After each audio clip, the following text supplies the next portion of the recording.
नमस्कार दोस्तों, अखिल निवेश ज्ञान चैनल पर आप सभी का स्वागत करता हूं। दोस्तों, आज मैं इस वीडियो के माध्यम से ये बताने वाला हूं कि अगर हम स्टॉक मार्केट में निवेश करते हैं तो हम किस तरीके से अपने पोर्टफोलियो को बनाएं, कौन सी रणनीति अपनाएं जिससे हम अपने पोर्टफोलियो को बैलेंस तरीके से मैनेज कर पाए। मार्केट में होता क्या है कि किसी दिन कोई सेक्टर चलता है, किसी दिन आईटी चल गया, किसी दिन फार्मा चल गया है, किसी दिन कुछ भी सेक्टर चलता है। तो उससे क्या होता है, अगर हम प्रॉपर तरीके से इन्वेस्टमेंट नहीं करते, बैलेंस तरीके से अपना पोर्टफोलियो बना के नहीं रखते हैं, तो अगर किसी दिन कोई सेक्टर अच्छा खासा उछल जाता है या उसमें काफी अच्छी रैली आ जाती है, मान के चलिए आईटी में या फार्मा में या और भी है, फाइनेंस है, तमाम सेक्टर है, वो कभी कभी बहुत अच्छा कर जाते हैं और कभी कभी क्या होता है कि बहुत उन पे गिरावट आ जाती है। तो अगर मैं आपको जो तरीका बताने वाला हूं, अगर आप इस तरीके से इन्वेस्टमेंट करते हैं, अपना एक पोर्टफोलियो बनाते हैं, जनरली मैं पूरा जो है अपने यूट्यूब चैनल पे इन्वेस्टमेंट से ही रिलेटेड बातें शेयर करता हूं। तो ये जस्ट मेरा एक्सपीरियंस है, मैंने 2-3 सालों से जो भी रिसर्च किया है उसके बेस पे मैं आप लोगों से ये शेयर कर रहा हूँ कि किस तरीके से हम अपना पोर्टफोलियो बनाते हैं। अगर इस तरीके से पोर्टफोलियो बनाते हैं तो उसमें क्या होगा कि हमारा पोर्टफोलियो ज़्यादा बैलेंस रहेगा और किसी दिन बहुत मार्केट गिर जाएगा तो उस दिन भी हमारे पोर्टफोलियो ज़्यादा माइनस नहीं होगा, और किसी दिन अगर बहुत ज़्यादा भागता भी है मार्केट तो उस दिन भी हमको ठीक ठाक रिटर्न मिलते रहेगा। तो सबसे पहले मैं बोलना चाहूँगा कि शेयर मार्केट में अगर आप लोग इन्वेस्ट करते हैं तो उसके लिए सबसे पहले आप लोगों को डीमैट अकाउंट खोलना पड़ेगा। तो डीमैट अकाउंट खोलने के लिए मैंने डिस्क्रिप्शन में लिंक दिया हुआ है। आप एंजल वन, जीरोधा या तो फिर शून्य में जा करके अपना डीमैट अकाउंट खोल सकते हैं, क्योंकि बिना डीमैट अकाउंट के आप जो है शेयर मार्केट में इन्वेस्टिंग स्टार्ट नहीं कर सकते। जीरोधा में जो है वो चार्ज लगता है, कुछ अकाउंट ओपनिंग चार्ज लगता है, उसको आप देख सकते हैं। अगर फ्री में खोलना है तो फिर आप एंजल वन को ट्राई कर सकते हैं। और एक अभी शून्य आया है, शून्य डीमैट अकाउंट आप खोलते हैं तो शून्य में क्या होता है, ब्रोकरेज नहीं लगता है, और सबसे बड़ा बात यह है कि उसमें ब्रोकरेज नहीं लगता है, तो आप उसको भी ट्राई कर सकते हैं। और वीडियो में आगे बढ़ने से पहले मैं ये डिस्क्लेमर दे देता हूँ, ये सारी वीडियो जो है वो एजुकेशनल पर्पसेस के लिए है। इसमें इसे किसी भी प्रकार की एडवाइस न समझे। कोई भी इन्वेस्टमेंट करने से पहले एक बार अपने फाइनेंशियल सलाहकार से जरूर संपर्क करें और उसके बाद ही इन्वेस्टमेंट करें। तो चलिए, ज़्यादा देर न करते हुए मैं जो भी मेरा रणनीति है, जिस तरीके से मैं लोगों को बताता हूँ इन्वेस्टमेंट करने के लिए, उसको हम देख लेते हैं।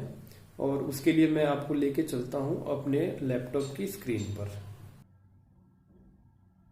तो चलिए दोस्तों, मैं आ गया हूँ अपने कंप्यूटर स्क्रीन पे, और जैसा कि मैंने बात किया है, मैं आप लोगों को समझाने की कोशिश करता हूँ कि हम किस तरीके से अपना पोर्टफोलियो बनाएं जिससे कि मार्केट वो अप हो या डाउन हो, उसका ज़्यादा फर्क हमारे पोर्टफोलियो पे नहीं पड़ेगा।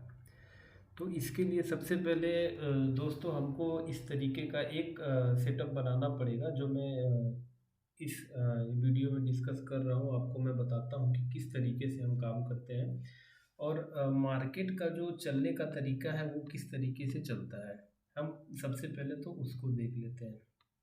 इसमें मैंने 10 कंपनियां ली हैं, 1 से लेकर 10 सीरियल नंबर दिया हुआ है, और इसमें हम बात करने वाले हैं सेक्टर वाइज देखेंगे, और कंपनी की कैटेगरी वाइज हम देखेंगे कि हमको पोर्टफोलियो में किस तरीके से कंपनियों को ऐड करना है, ताकि हमारा रिस्क और रिवॉर्ड प्रॉपर तरीके से फॉलो हो सके, और हम मार्केट के ज़्यादा अप्स एंड डाउन्स पे हमारे पोर्टफोलियो पे ज़्यादा फर्क नहीं पड़े। अगर मार्केट बहुत ऊपर जा रहा है तो वेल एंड गुड, तो अच्छी बात है। अगर किसी दिन मार्केट बहुत ज़्यादा क्रैश भी करता है तो उसमें भी हमारे पोर्टफोलियो पे ज़्यादा नेगेटिव असर नहीं पड़ेगा। वो कैसे करेंगे, चलिए मैं आपको बताता हूँ। तो सबसे पहले दोस्तों, मैंने जैसे इसमें लिखा हुआ है, सेक्टर दिया हुआ है, सीरियल नंबर है, उसके बाद फिर सेक्टर है, और लार्ज कैप की कंपनी सबसे पहले हम देखेंगे, फिर मिड कैप की, फिर स्मॉल कैप की कंपनियां देखेंगे। और अगर आपको चाहिए कि लार्ज कैप, मिड कैप और स्मॉल कैप किसे कहते हैं, कौन सी कैटेगरी में ये कंपनियां आती हैं, किस तरीके से इनको डिफाइन करते हैं, तो अगर आप लोग कमेंट करके बोलते हैं तो मैं इस पर भी एक लार्ज कैप, मिड कैप और स्मॉल कैप कंपनियों पर भी एक अलग से वीडियो बना दूंगा। तो चलिए सबसे पहले हम देखते हैं कि अगर मान के चलिए कि मेरे पास 10,000 रुपया है और मैं एक ही कंपनी में इन्वेस्ट कर देता हूँ, मान के चलिए इन्फोसिस में ही कर देता हूँ। दोस्तों यहाँ पे आगे बढ़ने से पहले मैं आप लोगों को एक डिस्क्लेमर दे दूँ कि ये जितनी भी कंपनियां मैंने ऐसे रैंडमली उठाई हुई है ना, क्योंकि लार्ज कैप में जो भी कंपनी मुझे मैंने जब खोला तो जो भी मुझे समझ में आया मैंने डाल दिया है। इसे किसी भी प्रकार का रिकमेंडेशन ना समझे और कोई भी इन्वेस्टमेंट करने से पहले अपने फाइनेंशियल एडवाइज़र की सलाह जरूर लें। तो ऐसा नहीं है कि मैं बोल रहा हूँ इन्फोसिस में तो फिर आप इन्फोसिस में ही सारा पैसा लगा दें या अदर कंपनियों में लगा दें। ये बस एजुकेशन पर्पस के लिए है। जो मेरा तरीका है, जिस तरीके से मैं करता हूँ वो मैं आप लोगों के साथ शेयर कर रहा हूँ। तो चलिए दोस्तों देखते हैं। तो मान के चलिए हमने आईटी सेक्टर में ही पूरा पैसा लगाया हुआ, 10,000 ही है मेरे पास और मैंने पूरा आईटी सेक्टर में ही पैसा लगा दिया। तो अब उससे होगा क्या कि मार्केट चलता है, किसी दिन आईटी सेक्टर चल जाएगा, किसी दिन फार्मा चल जाएगा, किसी दिन आपका फाइनेंस चलेगा, किसी दिन कंस्ट्रक्शन चलेगा। तो ऐसा करके ये जो कैटेगरी है ना, अलग अलग दिन, किसी भी दिन कोई भी सेक्टर चल सकता है। और जिस दिन बहुत बड़ी रैली आती है तो उस दिन जो है कि सारे सेक्टर ग्रीन में होते हैं, सारे सेक्टर चल जाते हैं, अच्छे चल जाते हैं। तो 1,000-2,000 पॉइंट की रैली जो आ जाती है, जो हम निफ्टी बैंक निफ्टी में देखते हैं। निफ्टी में तो ज़्यादा से ज़्यादा 200 से 300 की रैली आती है अगर सब सेक्टर चल जाते हैं तो। कुछ अच्छी न्यूज हुई जो भी, तो उस कंडीशन में क्या होगा, अगर हम इस तरीके से अपना पोर्टफोलियो बनाएंगे तो उस दिन काफ़ी अच्छा प्रॉफिट हो जाएगा।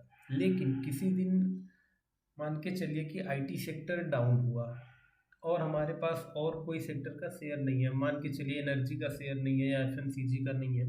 एफएमसीजी बहुत भाग गया, आईटी बहुत एफएमसीजी सेक्टर बहुत भाग गया, एनर्जी सेक्टर बहुत भाग गया, बट हमारे पास तो आईटी का शेयर है खाली। तो आईटी शेयर डाउन हुआ है उस दिन मान के चलते हैं, तो हमारा पोर्टफोलियो तो पूरा माइनस है। और यही कहीं अगर हम आईटी में, फार्मा में, सब में बराबर बराबर का इन्वेस्टमेंट करके रखते हैं तो किसी दिन मान के चलिए कि आईटी नहीं चला, कोई बात नहीं, उस दिन फार्मा चला तो वो उसको संभाल के रखता है, या फाइनेंस चल गया, या इसमें से दो चार सेक्टर तो चलते ही है जो उसको उठा के लेके चले जाएंगे। तो हमको इस तरीके से इन्वेस्टमेंट करना रहेगा कि सबसे पहले लार्ज कैप की हमको 10 कंपनियां पकड़नी है। ये लार्ज कैप मैं इसलिए ले रहा हूँ क्योंकि लार्ज कैप ऐसा है कि आपके पोर्टफोलियो में काफ़ी ये मजबूती प्रदान करते हैं। इनमें ज़्यादा घटना बढ़ना नहीं होता है और ये स्टेबल चलने वाली कंपनियाँ हैं। अगर आप रिटर्न देखेंगे तो रिटर्न के लिहाज से ये कंपनियाँ बहुत, मतलब ठीक ही है, डिसेंट रिटर्न देती है, बट ये क्या होता है कि आपके पोर्टफोलियो को स्टेबिलिटी प्रोवाइड करेगी। इसमें ज़्यादा डरने का ज़रूरत नहीं है, आप बिल्कुल भी इस कंपनी में लॉन्ग टर्म के हिसाब से डटे रह सकते हैं, कोई दिक्कत नहीं है। ये सब ऐसी कंपनियां हैं कि हमेशा चलने वाली कंपनियां हैं और इसमें इसमें ज़्यादा रिटर्न की एक्सपेक्टेशन हमको नहीं है। हम अपने पोर्टफोलियो में इसलिए इसको रख रहे हैं ताकि ये कंपनी क्या करेगी, हम हमारे पोर्टफोलियो को मजबूती प्रदान करके रखे एक तरीके से। और मिड कैप की कंपनियां हम देखते हैं तो मिड कैप क्या होता है कि थोड़ा वोलेटाइल होता है। लार्ज कैप के अपेक्षा मिड कैप थोड़ा सा रिस्की तो होता है, लेकिन इसमें लार्ज कैप की अपेक्षा रिटर्न थोड़ा ज़्यादा मिलता है। और सेम हम बात करते हैं तो स्मॉल कैप की, तो स्मॉल कैप की कंपनियां ऐसी कंपनियां हैं जिसका मार्केट कैप छोटा होता है, लेकिन इसमें पोटेंशियल की संभावना बहुत ज़्यादा है, इसमें ग्रोथ की संभावना बहुत ज़्यादा होती है। रिस्की तो होती है नो डाउट, बिना रिस्क इसमें तो रिस्क बहुत इन्वॉल्व होता है, कोई छोटी कंपनी है, लेकिन उस जितना रिस्क होगा उतना ही ज़्यादा इस कंपनी के ग्रोथ के चांसेस भी बहुत ज़्यादा होते हैं। क्योंकि अगर आप मार्केट में हैं तो देखते होंगे कभी कभी ये कंपनियां 20-20% का रिटर्न एक ही दिन में जनरेट करके दे देती है, अपर सर्किट पे बंद हो जाती है। तो इसलिए आपको ये स्मॉल कैप को भी रखना जरूरी है। तो हमको करना क्या है, आईटी सेक्टर सबसे पहले हम देख लेंगे। आईटी सेक्टर में हमको एक लार्ज कैप की कंपनी पकड़नी है, एक मिड कैप की कंपनी पकड़नी है और एक स्मॉल कैप की कंपनी पकड़नी है। अब आईटी सेक्टर में मैंने तीनों कंपनी को पकड़ लिया। आईटी सेक्टर जिस दिन चलेगा तो ये तीनों सेक्टर हमारे चलने वाले हैं। ये इसमें रिटर्न हमको ज़्यादा मिलेगा, जल्दी मिलेगा। उससे थोड़ा सा जल्दी हम देखेंगे तो मिड कैप में पहले तो लार्ज कैप, फिर मिड कैप, फिर स्मॉल कैप। ये हमारे पास 3 कंपनी हो गई आईटी सेक्टर की, जो जब आईटी सेक्टर चलेगा तो उस दिन हमको ये बेनिफिट देगा। अब मान के चलिए आईटी सेक्टर नहीं चला, किसी दिन फार्मा चल गया। अब फार्मा चलेगा तो भाई हमारे पास वो फार्मा की तीनों कंपनियां मौजूद हैं। फार्मा के जगह पे फिर हम देख लेते हैं फाइनेंस, देख लेते हैं फाइनेंस में जब चलेगी जो कंपनियां तो उसमें भी हमारे पास 3 कंपनियां हैं। तो इस तरीके से क्या होगा ना कि ज़्यादा घटने बढ़ने से हमारे पोर्टफोलियो में फ़र्क नहीं पड़ेगा। रोज़ कुछ न कुछ हम लेके ही जाने वाले हैं मार्केट से। कोई सेक्टर गिरेगा, कोई सेक्टर बढ़ेगा, बट हमारे पोर्टफोलियो में स्टेबिलिटी रहेगी। दिन पे दिन हमारा पोर्टफोलियो ग्रोथ ही करने वाला है। तो ये सिंपल सा तरीका है। लार्ज कैप की 10 कंपनी को पकड़िए, मिड कैप की 10 कंपनी को पकड़िए और स्मॉल कैप की 10 कंपनी को। टोटल आप स्टार्टिंग में 30 कंपनियों पे ही फोकस करिए और उसके बाद फिर कैसा रिजल्ट आता है आपको खुद समझ में आएगा। और लॉन्ग टर्म के पर्पज से रखिएगा। ऐसा नहीं है कि हम आज डालें और कल से ही देखना स्टार्ट कर दिए रिटर्न नहीं मिल रहा। ये सब सारा जो भी इन्वेस्टमेंट आप करने वाले हैं ये लॉन्ग टर्म के पर्पज से डालिए। कम से कम 2 साल 5 साल आपका टाइम इसमें होना चाहिए, तभी इसका रिटर्न ज़्यादा अच्छे से मिलेगा। और आपके पास ऐसा ज़रूरी नहीं है कि बहुत अमाउंट एक ही बार में चाहिए। आपके पास जैसे जैसे पैसे आते हैं आप इसमें स्टॉक को ऐड करते जाइए। एक स्टॉक ले लीजिए, 2 स्टॉक ले लीजिए, एक करके सेक्टर वाइज आप अपने पोर्टफोलियो को बना लीजिए, कोई दिक्कत नहीं है उसमें। और दूसरा चीज़, अब बहुत से लोग को शायद ये पता नहीं होगा कि लार्ज कैप, मिड कैप या स्मॉल कैप की कंपनियां हम ढूंढेंगे कहाँ से। तो सबसे पहले मैं आपको दिखा देता हूँ कि अगर आपको नहीं समझ में आ रहा है कि कंपनियां हम कैसे फाइनल करें कि भाई लार्ज कैप की कौन सी है, मिड कैप की, स्मॉल कैप की। तो उसके लिए मैं आपको दिखा देता हूँ। मैं ग्रो का यूज करूँगा। ग्रो एक डीमैट अकाउंट होता है जिसमें हम लोग शेयर खरीदी बिक्री करते हैं। तो आप सीधा जाके गूगल पे ग्रो को खोल सकते हैं, ग्रो एप्लीकेशन को, और वहाँ पे जाके या ग्रो की साइट पे जाके आप ये खोल के देख सकते हैं। तो इसमें सबसे पहले आपको करना क्या होता है कि जैसे ही आप ग्रो खोलेंगे तो सबसे पहले आपको इस तरीके का इंटरफेस दिखाई देगा। इसमें क्या करना है, आपको स्क्रॉल करना है नीचे और यहाँ स्क्रीनर करके दिखेगा। स्क्रीनर पे आपको जाना है और स्क्रीनर जब करेंगे तो आपके पास पूरा ये कंपनियों का डिटेल खुल जाएगा। इस तरीके से हम फिर थोड़ा सा स्क्रॉल करेंगे और थोड़ा सा नीचे जाएंगे तो यहाँ पे ये 3 कैटेगरी दिया हुआ है, स्मॉल कैप, मिड कैप और लार्ज कैप। अब हम देखते हैं, सपोज आपको लार्ज कैप की कंपनी फाइंड करनी है तो हम लार्ज कैप पे क्लिक करते हैं। तो जैसे ही लार्ज कैप पे क्लिक करते हैं तो हमारे पास 306 स्टॉक है जो लार्ज कैप की कैटेगरी में लिस्टेड है अभी आज के डेट में। तो अब हमको क्या करना है, और यहाँ पे ये फिल्टर दिया हुआ है, सेक्टर वाइज सब कंपनियों का डिटेल दिया हुआ है। 306 तो हमको पूरा हर सेक्टर का स्टॉक इसमें मिल गया जो लार्ज कैप है। अब क्या करेंगे, दूसरा चीज़ क्या करेंगे, हम देख लेते हैं। मान के चलिए मैंने पहला आईटी किया हुआ है, आईटी लिखा हुआ है, तो अब हम आईटी सेक्टर को हमको ढूंढना है तो हम इसमें ढूंढेंगे। यहाँ पे स्क्रॉल करते हुए हम जाएंगे नीचे में तो हमको यहाँ पे दिख रहा है आईटी इंडस्ट्रीज। आईटी इंडस्ट्रीज पे जैसे ही हम क्लिक करेंगे तो हमारे पास ये फिल्टर होके आ गया। 19 आईटी स्टॉक है जो कि ये लार्ज कैप की कैटेगरी में आ रहे हैं। अब यहाँ से हम सीधा सा देख लेते हैं, जो भी हमको ठीक लगेगा भाई अपने हिसाब से हम इस कंपनी को सॉर्ट आउट करके एक कंपनी को ले लेते हैं यहाँ से। सेम आपको अदर के लिए भी करना है। मान के चलिए हेल्थ केयर में जो भी है, हेल्थ केयर फार्मा में हम देख रहे हैं तो यहाँ पे सेम आपको ये कंपनी मिल जाएंगी। सेम जाएंगे एफएमसीजी में तो लार्ज कैप की ये कंपनियां सब आ जाएंगी।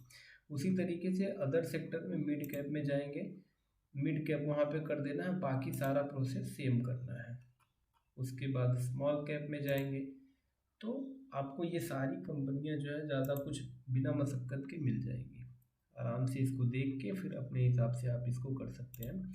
तो उम्मीद करता हूँ दोस्तों ये वीडियो आपको पसंद आई होगी, और मेरी एक ही रिक्वेस्ट है कि ये वीडियो जितना भी आप लोगों तक पहुंचा सके इसको पहुंचाइए, क्योंकि ये बहुत ही इम्पोर्टेंट वीडियो है और लोगों को इसके बारे में पता होना चाहिए कि किस तरीके से इन्वेस्टमेंट किया जाए।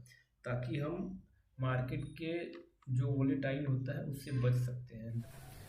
तो दोस्तों उम्मीद करता हूँ कि आज का वीडियो आप लोगों को पसंद आया होगा, और पसंद आया हो तो वीडियो को प्लीज़ शेयर करें ज़्यादा से ज़्यादा लोगों तक, जिससे ये शेयर मार्केट की अवेयरनेस और किस तरीके से पोर्टफोलियो को मैनेज करें बाकी लोगों तक पहुँचे।